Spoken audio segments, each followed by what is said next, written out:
ang atong usual nga pamaagi aron maayo ang atong kahimtang, ato gyung proteksyonan ang atong kinabuhi ug ang atong mahal sa kinabuhi, sama anang amahan, inahan, anak, bana, asawa. Munang magsigi gitag atiman nila niya ato ginang tagaan og priority. Pero sa Ginoo di ay lahi. Unahon nato higugma ang Ginoo niya ikaduha na lang ng amahan, inahan, anak, bana, asawa. Gilingay mong tupad na kinsay imong number 1. Kinsay number 1 ninyo? Ginoo o imong mahal sa kinabuhi? Iisa ko nung kamot katong nagmahal sa Ginoo bita sa kamot. Daghan-daghan diyan. Nya okay ra ka mo, dili mo mukaon karong Domingo ha, kay ipalit lang ninyo raffle tickets ang inyong kwarta. Anan, di lang gid mo palit ba, di mo gasto og kwarta karong Domingo ha, kay inyong ipalit ang tanan ninyong kwarta para sa Ginoo. Raffle ticket para na sa Ginoo. Bikin sa may muhimo ana ta sa kamot. Pulos mo mga bakakon. Mga bakakon. Mao na nga hinay kayong halin sa atong raffle ticket. Kay may lang tasulti, was buhat. Liwat gitas mga congressmen o mga senador o naas executive departments nato nga siging sulti, kami alagad, kami magpahalaga sa atong soberenya, kami kuan gyud sigig pangumpanya. Unya dayto iniglingkod mga kawatang dagko. Mao na. Lingay mong tupad. Ing na musugot ka nga mahimong kawatan. Ing na ba? Mahimo kang kawatan. Sugot ka. Mao na siguro agyod ang gisulti ni Kristo mo'y atong sundon. O ngano man nga siguro man kay ning iyang gisulti. Tungod kay siya man say tag-iyas tanan. Ang tanan nga niya nato, tanan gyud magamay og madako, madaghan o madyutay, iya nas Ginoo. Wa gid tay ato. Nya kun ato siyang siguroon, unahon nato siya higugma, mabulahan kita. Naaman siya sa gitawag og kinatasan nga gahom. Nya nganong ato pa man ang duda-dudahan. Muna diri sa atong unang pagbasa tungod kay midawat man kining magtiayon nga way anak, midawat man sa sinugo sa Ginoo nga si Eliseo, propeta Eliseo. Niabot yung panahon nagigantihan sila og anak. Di man ni mahimo bisan pagpilay imong kwarta, di man jud ka kaanak nga kanang natural basta way grasyas Ginoo. Sabot na imong ginhawa. Kanang ginhawa nimo karon. Mawa ra man gid na og way Ginoo. Nya perti nimong atiman sa imong lawas, imo ginang gipakaon og nindot, vitamins pa gyud, food supplement pa gyud. Pero kwaon nas Ginoo imong ginhawa, wa naman gyud. Naalang roy magpinusilay diha, maigo ka sama atong dito sa Liti, namusil kitong batanon 14 anyos. Wa na, hagba na. Nya maunag kaigo ang pare. Wa na, man na. Kaysa may unang maigo, di ka rin, di babaw. Takibaw eh. Dali ra kayo kinabuhi or moabot bang linog sa matong niigo dito sa Jinsan, sa Venezuela na perting patay. Takibaw dito sa Northern Cebu, dapit sa Bugo nga tubantayan. Dali ra kay tao eh. Nya ayaw na lang nagsiguro ang kanang tupad nimo. Ayaw. Lingian na sadbi. Ing na yung tupad ba? Ing na di na ko mosalig nimo. Ing na diya. Di na ko musalig kay mukalit raman day kag kamatay. No, ay magsikag salig. Labaw na imong kaugalingon. Magsige kag plano sama adtong basketball player nga singan ato. Taga Butuan. O Rene, purti adto niyang taasa og pangandoy siyang kinabuhi. Gatuo siya makabot gid niya kay naa sa gid siya talent o nalumos ra. Lumos ra. Kobe Bryant, taas kay siya pangandoy siyang kinabuhi para siyang anak. Nikuyog yung anak niya, sakay sila helikopter. Natuyok lang helikopter, patay din silang duha. Yun, mura ra gid ta og naglatay og lanot. Muna, asa man nato ibuhos ang atong focus sa pag-atiman. Atiman na ang gisugo sa Ginoo. Ningon ang Ginoo, unsay inyong buhaton ngadto sa labing ubos sa akong sumusunod, mao nay inyong gibuhat nga rin ako ug mabulahan kamo. Kana bang labing ubos ba? Kanang labing nanginahanglan. Gani, ug atong tan-aw ng kinabuhi sa mga santos, sama sa mga apostoles, o kaning mga santos natong gipang-intron, sama nila ni Pedro Calungsod, San Lorenzo Ruiz, di Manila, kung sa may ilang gibuhat, dili lang giatiman nilag una ang mga kaning mga kabus o mga nanginahanglan. Gibiyaan gid nila ang ilang pamilya. Gibiyaan. San Lorenzo Ruiz, nagutoy asawa, napatoy mga anak, biyaan yun. Unya, nagpakamatay. Wa sila mag-atiman sa mga taong buutan. Ang ilang giatiman o giatubang ang mga taong buangon nga mupatay nila. Unang karon ang atong kalibutan nganong kasigi magpinatyanay, nganong kusog aing patay karon, nganong kusog aing kawat karon. Dinis atong nasod labi na gyud trilyon ang kawat.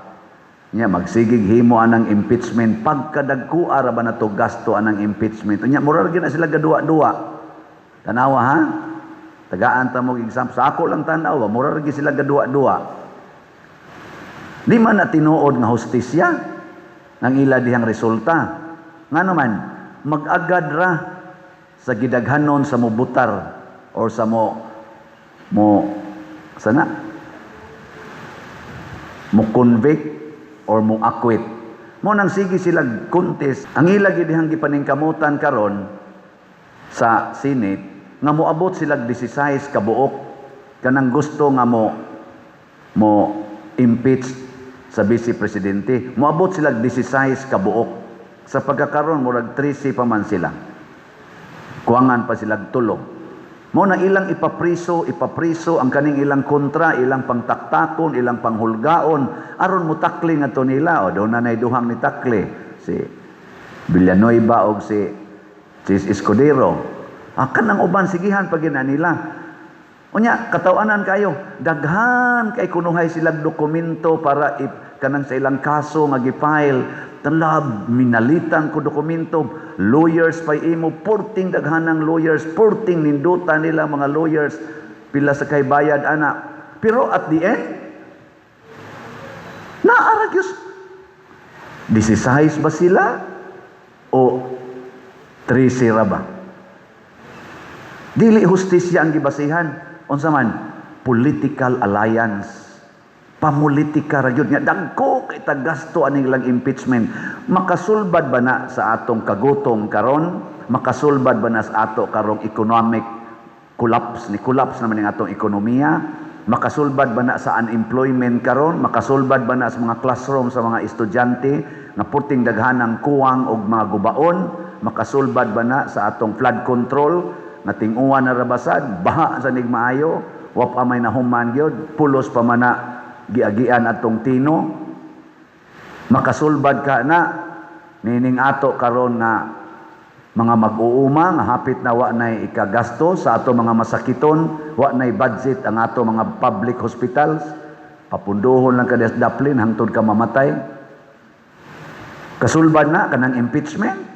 Unya, duwa-duwa ra sila, gasto pa puting daghana, paldo-paldo pa ng ilang madawat honoraria tungod na sa atong paghigugma sa kaugalingon. Wa mahigugma sa tinuod nga angay higugmaon nga mao ang Ginoo. Ug kinsa man ning Ginoo, siya ang kamatuoran. Ilingay mong tupad ing na tinuod ng kolor sa imong buhok. Ing na no. Ina kanang imong kilay baga man kay natanaw sa layo, tinuod na. Kanang imong pilok, bawod-bawod mo na, tinuod na. Ano ba? Ay kanang imong kuyog diha imong dugdog nimong higda, tinuod gyud na nimong asawa, tinuod gyud na nimong bana, kinasal gyud mo. Kanang imong kasiksi diha, tinuod gyud ka na nga siksi ka o pasiglaki ka, nya mura lang kag babae tan-aon. Nagpababay-babay lang ka. Kana ba inanda ba kamatuoran? Ug unsa maroy kamatuoran sa atong parokya nga naatay mga project nga himuonon. Mutabang mo dili. Hinay kayo. Unsaon man pagtabang be? Palit og raffle ticket. Nya unsa pa gyud? Mamaligya og raffle tickets. Mamaligya di lang mo palit, mamaligya. Ngatong halin sa raffle tickets nato niabot na og 31,208 ka tickets. Pakpak, salamat kayo. Unya, sige pagitag pamaligya kay mga 250,000 man ni atong gibaligya. So napay mga 219,000 ka mga tickets nga halinonon. Mahalin pa ka ni kutob July 25. Mahalin kung magkugi lang ta. Og di na lang yan mo mangaon, manya inyo nang ipamalit og ticket inyong kuanya. Kanang inyong mga butang kanang refrigerator, TV, cellphone inyo na ipamaligya, nya ang halin ipalit ninyo raffle ticket. Ugma wa na humana ni. Di ba? Mo na ingos Kristo biyae ang tanan og sunod nako. Biyae gid tanan. Una diri sa atong ikaduhang pagbasa niingon si San Pablo, kinahanglang magpakamatay ta diha sa sala, sa pagpakasala sama ni Kristo nga nagpakamatay para sa ato mga sala. Kita sad magpakamatay pud ta kuyog ni Kristo. Ug unsa may itong patyon kana gyung pagka self-centered o pagka self-righteous. Kana bang murag kita maoy mag-preserve sa atong kaugalingon. Mura bag nangangkon ta nga kitay tag-iyas kinabuhi nato. Ang atong kinabuhi mga igsoon dili ni siya hinuwaman pero dili sad kita maoy tag-iya. Unsa man ni? Gift, hinatag sa Ginoo. Ang atong kinabuhi hinatag sa Ginoo. Nya unsaon pag-amping ipaduol nato sa Ginoo. Ipaduol ra sa tag-iya sa naghimo. Ipaduol lang. Kay magsigi kag tan-aw sa imong kinabuhi nga mao na imong atimanon nya malayo na kas tag-iyas kinabuhi, purting di malasa nimo.